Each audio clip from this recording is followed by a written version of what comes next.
జై Shri Ram. Welcome to Monika Shankara YouTube channel. రేపంటే నీ అంగీకారం లేకుండానే నీ శరీరాన్ని వాడుకుంటాను అని చెప్పడం. ఎందుకంటే బలం ఉంది కదా, ఎద్దుకు దున్నపోతుకు కూడా బాగానే బలం ఉంటుంది. ఢిల్లీలో జరిగిన నిర్భయ జ్యోతి సింగ్ గ్యాంగ్ రేప్. ఆ అమ్మాయి ఠాకూర్ కులస్తురాలు.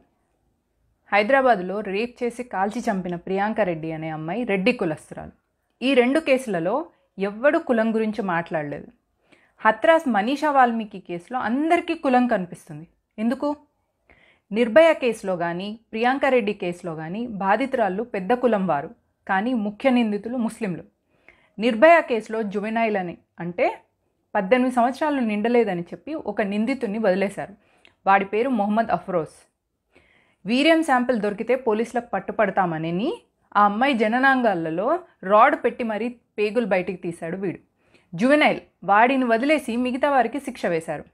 రేప్ చేయగలిగాక ఇంకా వయసుతో సంబంధం ఏంటి?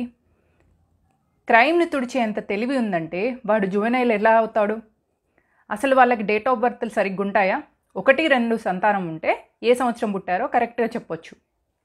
ప్రియాంక రెడ్డి కేసులో ముఖ్య నిందితుడు మొహమ్మద్ పాషా.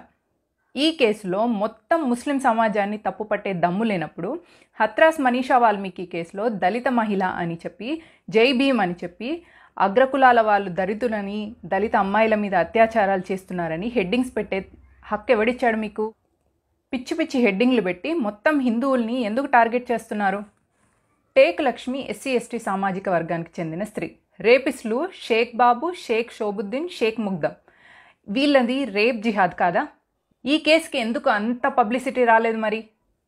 మరి అదే యూపీలో హత్రాస్ దగ్గరే ఉన్న బలరాంపూర్ అనే గ్రామంలో మళ్ళీ ఒక దళిత అమ్మాయిని సాహిల్ రేప్ చేసి చంపేశారు.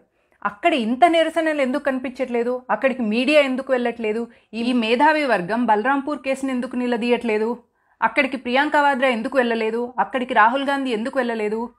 కుల రాజకీయం చేసి హిందువుల్ని గిల్టీ ఫీల్ అయ్యేలాగా చేసి ప్రభుత్వాన్ని పడగొట్టాలి. అక్కడ ఉంది బీజేపీ ప్రభుత్వం కదా, ఎక్కడ హిందువులంతా యునైట్ అవుతారో అని భయం.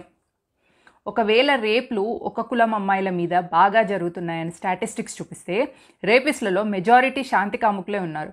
ఆ స్టాటిస్టిక్స్ చూపించే దమ్ము ఎవరికి లేదెందుకు? పోస్ట్ కార్డ్స్ న్యూస్ స్టాటిస్టిక్స్ ప్రకారం మొత్తం రేప్ కేసులు 84,374 అయితే అందులో నిందితులు 81,000 మంది ముస్లింలు అని చెప్తుంది. ఇది మాట్లాడే దమ్ము లేనప్పుడు రేప్లో కులం చూసే హక్కు ఎవడిచ్చాడు మీకు? రేప్ జిహాద్ అనే పదం ఇంటర్నెట్లో ఊరికే రాలేదు, నిప్పుంటేనే పోగొస్తుంది. కులం, మతం, ఆస్తి, అంతస్తు పక్కన పెడితే భూమి మీద ఉన్నది స్త్రీ పురుషుడు. రేప్ చేసిన వాడు మగాడు కాదు, మగాడు రూపంలో ఉన్న ఒక మృగం.